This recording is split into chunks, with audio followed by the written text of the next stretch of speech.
मेरी पहचान सिर्फ इतनी है कि I am born in India. Bharat मेरी पहचान है, भारत मेरा सम्मान है, भारत मेरा अभिमान है। आप मुझसे सब कुछ छीन सकते हो, मेरा तन, मेरा लहू, हर कुछ, मुझसे मेरी पहचान भारतीय होने की नहीं छीन सकते, और वही मेरी आइडेंटिटी है। मैं भारतीय हूं, इस पर बहुत गर्व है, और इससे ऊपर कोई गर्व मुझे चाहिए भी नहीं। मैं भारत माँ का बेटा हूं पहले, उसके बाद एक माँ ने मुझे जन्म दिया है इस भारत स्थल, भारत भूमि पर। उसी के लिए कुछ लिखा था ये कि काश मेरी जिंदगी में सरहद की कोई शाम आए, जब कुछ हो तो बॉर्डर पर हो। काश मेरी जिंदगी में सरहद की कोई शाम आए, काश मेरी जिंदगी मेरे वतन के काम आए। न खौफ है मौत का और न आरजू है जन्नत की, मगर जब कभी जिक्र हो शहीदों का, काश मेरा भी नाम आए, काश मेरा भी नाम आए। This is what I would love to introduce myself like that. अगर कोई पूछे कि कौन था वो, जब कोई पूछे मेरे बारे में, तो मेरी ये पहचान लिख देना, उठाना मेरा कमांडो डैगर और छाती पे हिंदुस्तान लिख देना। कोई पूछे पागल था वो कौन, तो भगत सिंह और क्रांतिकारियों का चेला और इंकलाब का गुलाम लिख देना। और बचा हो जो जिस्म में लहू मेरे, निकालना उसे, फेंकना जमीन पे, और मां तुझे सलाम लिख देना। यही परिचय था, है और रहेगा।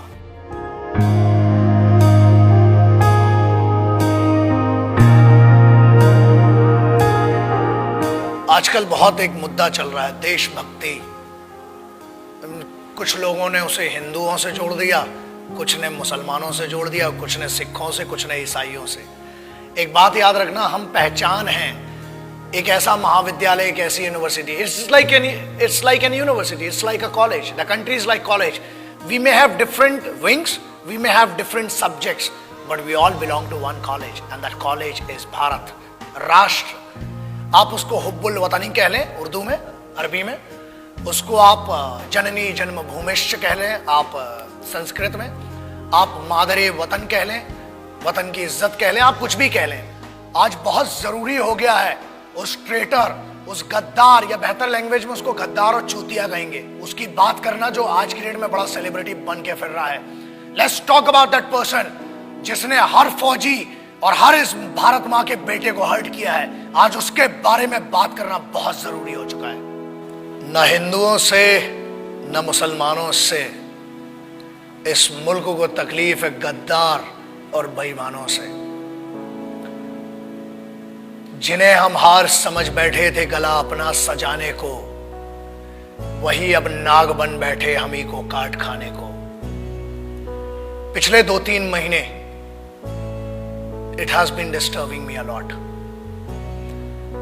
I being an Indian, I being a soldier,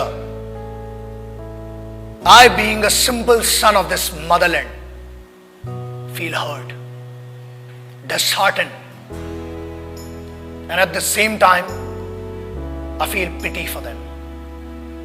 बुरा लगता है, कारण यह लोग कहते हैं कि हम कुछ कर नहीं सकते।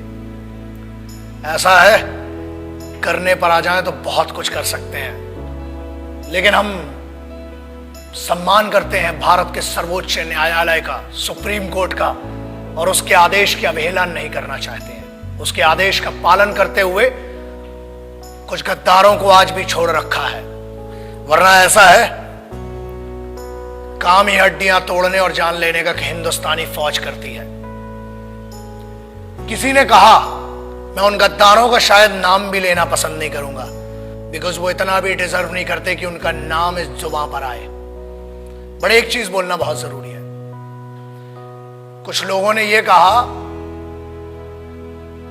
कि भारतीय सेना रेपिस्ट है।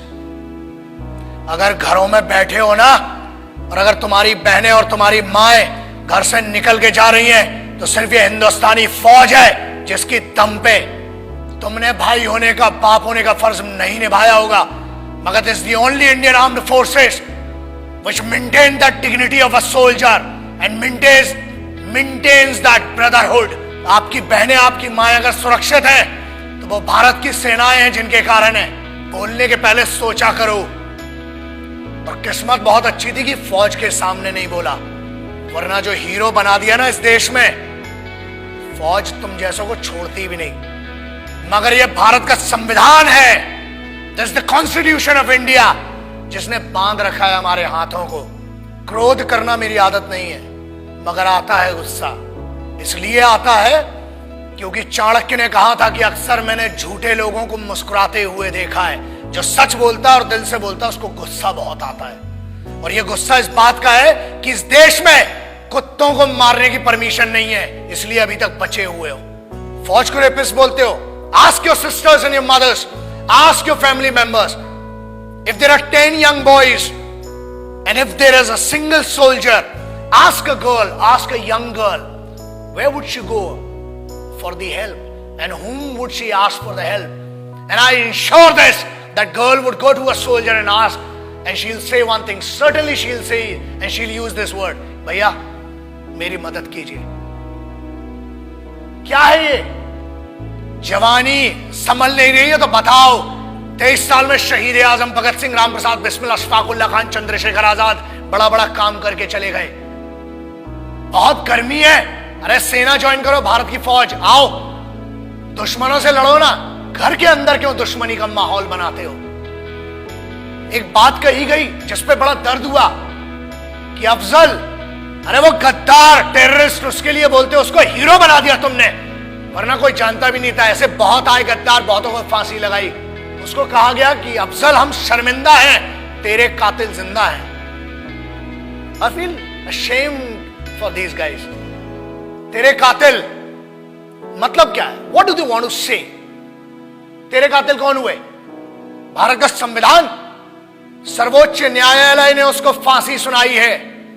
हर हक दिया इस बात का कि पहले आपकी पिटीशन दायर हो, आपके ऊपर पूरा मुकदमा चलाया गया। अरे समस्या यह, हम तो आतंकवादियों को भी क्या बोलूं, भाषा फिसल जाएगी तो बहुतों के परखच्चे उड़ जाएंगे। आप कहते हो कि तेरे कातिल, चलो, it means you are blaming the constitution of India.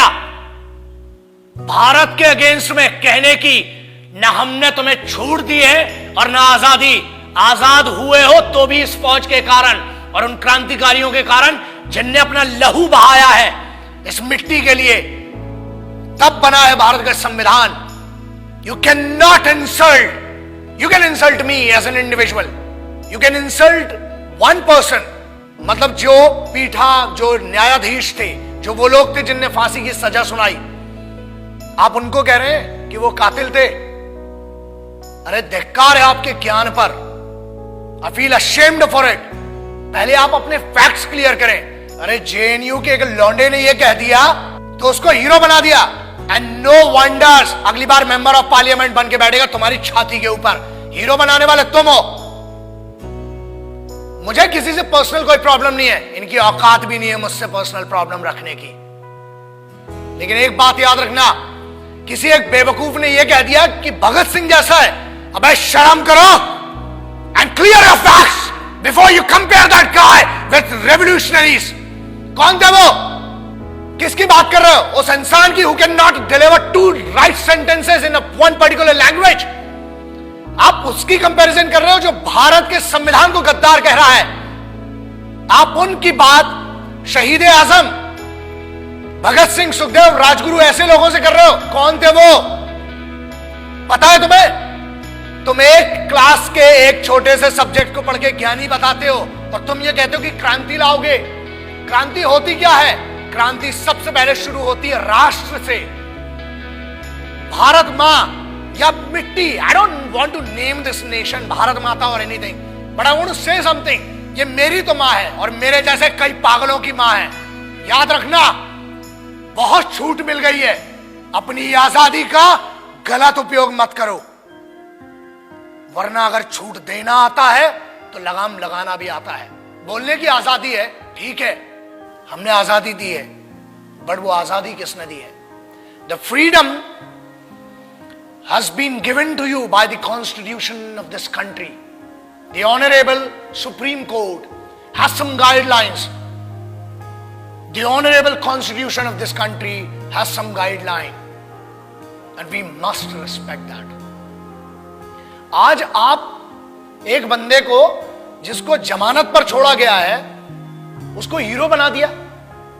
मेरा उस बच्चे से और मेरा उस लड़के से कोई पर्सनल प्रॉब्लम नहीं है, मगर याद रखना इस देश का हर दुश्मन मेरा दुश्मन है। इस भारत माता, इस मिट्टी के ऊपर कोई भी बात करेगा, that guy, that person has to face me and the soldiers of this country. आप कैसे भारतीय सेना को रेपिस्ट कह सकते हो? शर्म करो सेंटेंस के ऊपर। अगर आज भी बच्चियां सुरक्षित हैं, if the Indian youth, if everybody, whoever is doing whatever they want to do, if this freedom has been given to them, it is just because of one thing. That Indian Army, Navy and Air Force, the Indian Armed Forces are fighting for you day and night. जब तुम सोने जाते हो तब उनकी duty का वक्त शुरू होता है। शर्म खाओ इस बात के लिए और याद रखना भारत को तोड़ने की कोशिश मत करो। ना हिंदुओं से न मुसलमानों से इस मुल्क को तकलीफ थी, है कुछ गद्दारों से और कुछ बेईमानों से। And I'm telling you on behalf of every Indian, यार आप क्या बात करते हो? मैं इस देश के यूथ का सबसे बड़ा फैन हूं और मैं कहता हूं मैं इनका फैन हूं, भारतीय युवाओं का। The Indian youth, I am your biggest fan.